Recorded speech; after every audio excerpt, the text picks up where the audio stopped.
Hi, my friends. Today I want to present you a new story. Enjoy watching it. It was a Wednesday, just an ordinary gray-skied Wednesday in October. I was halfway through sorting invoices at my cramped apartment desk when my phone buzzed with a number I didn't recognize. "Mr. Morris?" The voice asked, calm, clinical. "I'm calling from Westlake Memorial. I'm sorry to inform you, your father, Graham Morris, passed away last night." The words settled into me like cold water down my spine. My hand tightened around the phone. I opened my mouth, but no sound came.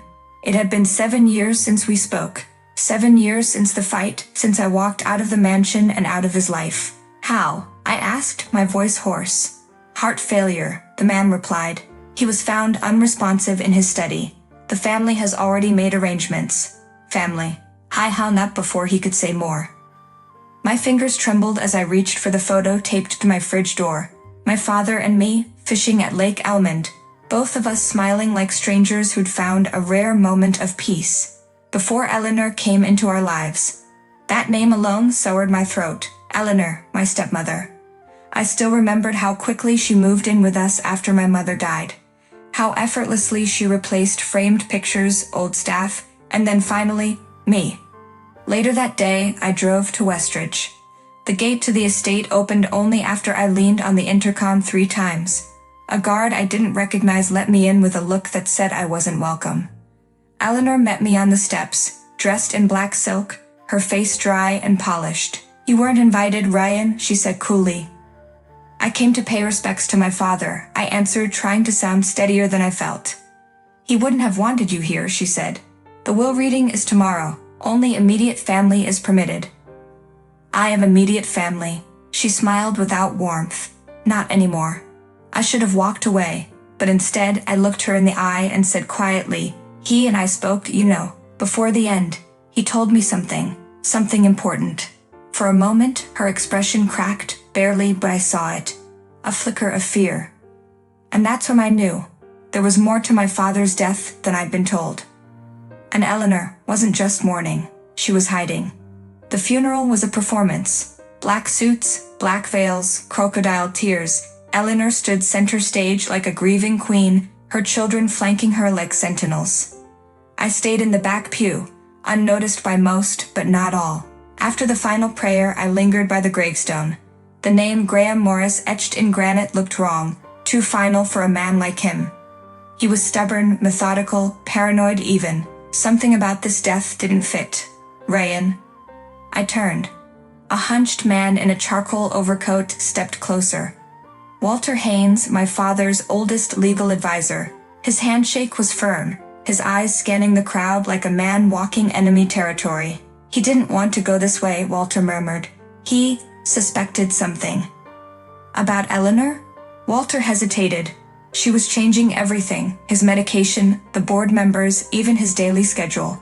"But your father wasn't blind." He started preparing, quietly. "Preparing what?" I asked. Walter's fingers slipped a small key into my palm. "Go to the lake house, the old wine cellar. Bottom drawer, red file." He turned to leave, then paused, and Ryan, be careful. She's more dangerous than you think.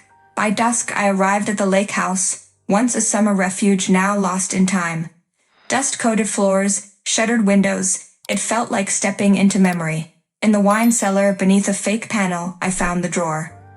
The red file was thick. Inside were property transfer deeds, trust documents, and a letter, written in my father's neat hand. "Ryan, if you're reading this, I've failed to keep myself safe, but I've kept what matters safe from Eleanor's hands. Morris International is yours now. Use it wisely, and trust Walter. Dad." My breath caught. Morris International? I'd never even heard the name, yet it was stamped across every deed. The cellar door creaked. I turned, heart pounding, but it was only the wind. Still, I locked the drawer, pocketed the red folder under jacket, and backed out. I wasn't alone here. Not anymore. As I stepped into the night, headlights flashed across the gravel drive. A black SUV idled near the gate. I ducked behind the porch. The passenger window rolled down, and there she was, Eleanor, staring at the house like a hawk circling prey. She was watching. She knew I was digging.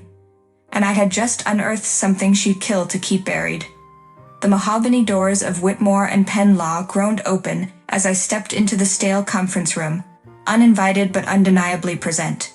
Eleanor sat at the head of the long table, draped in designer grief, pearls, a black silk blouse, and an expression of thinly veiled irritation. Her 2 sons, Jake and Colin, flanked her, each wearing smugness like a tailored suit. "You don't belong here, Ryan," she said without looking at me. I pulled out a chair across from her. "Neither did you in my father's will, but here we are." Walter Haynes entered, silver-rimmed glasses slipping down his nose. He cleared his throat. "We're here to execute the final testament of Graham Morris." The room tensed. Walter began reading. My name was not mentioned, not once. Everything, stocks, property, holdings, was declared to go to Eleanor and her sons. My blood chilled, though not from shock. Eleanor glanced at me, victorious. "I suppose you're free to leave now." I stood slowly, reached into my coat, and dropped a thick envelope on the table. "What is this?" Eleanor asked. "Proof," I said coolly. "Deeds. Transfers. Trusts. Morris International. My father made sure the company's core assets were untouchable. By you." Walter picked up the documents, adjusting his glasses. His eyes widened. "These are authentic. Dated. Registered independently." Jake's chair scraped back violently. "This is a lie." "No," I replied. "It's the truth your mother tried to erase." Eleanor's face paled, her hands clenching. "This isn't over." I leaned in. It just began. The house no longer felt like home. It echoed with ghosts. My father's laugh, his footsteps, his lingering scent of cedarwood and tobacco. Now it smelled of lavender and control. Eleanor still wore her grief like a performance gown, perfectly pressed and utterly insincere. I watched her from the study window as she gave an interview on the front steps. "Graham was my heart," she said, dabbing her dry eyes. "This loss is unfathomable." I clenched my jaw. Her crocodile tears didn't fool me anymore. Inside, I met quietly with Roger Lansing, my father's former CFO. He shut the door behind him and glanced around. "You were right to dig, Ryan. Your father suspected something months before his death." "Go on," I urged. He told me Eleanor had changed, started insisting on controlling his meds, firing longtime staff, cutting him off from business matters. He kept asking me to double-check his financials. He said he felt like he was fading. My blood froze. "You think she was drugging him?" Roger nodded grimly. "We thought it was grief or age, but I started keeping records. These." He handed me a folder. Air medical supply orders Eleanor signed for, weeks before Graham's condition deteriorated. I flipped through the documents. The medications listed weren't for heart problems. They were sedatives. Heavy ones. That night, I confronted Eleanor in the drawing room. She was swirling a glass of wine, her smile too perfect. "Was it worth it?" I asked. She blinked. "I beg your pardon? Poisoning my father. Was stealing everything from him worth the cost of your soul?" She laughed softly, too calmly. "You always had your father's dramatic flair, but no proof, Ryan. And no witness. Just wounded pride. Not anymore. I have the files, witnesses, and I've spoken to a private investigator. He thinks there's enough to exhume the body." The smile slipped from her face. I stepped closer. "The law will handle you now, Eleanor. Your performance is over." For the first time, her eyes flickered, not with hatred but fear.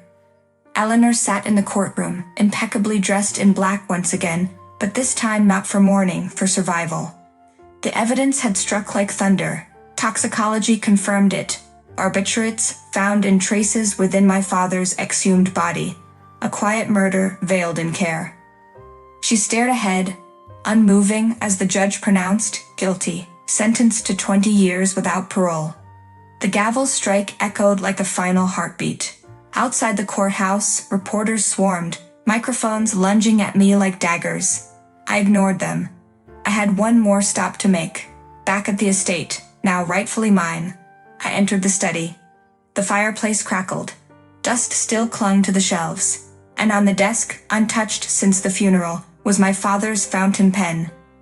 I sat down and pulled out the final letter he'd hidden away in the drawer's false bottom. It was dated 3 weeks before his death.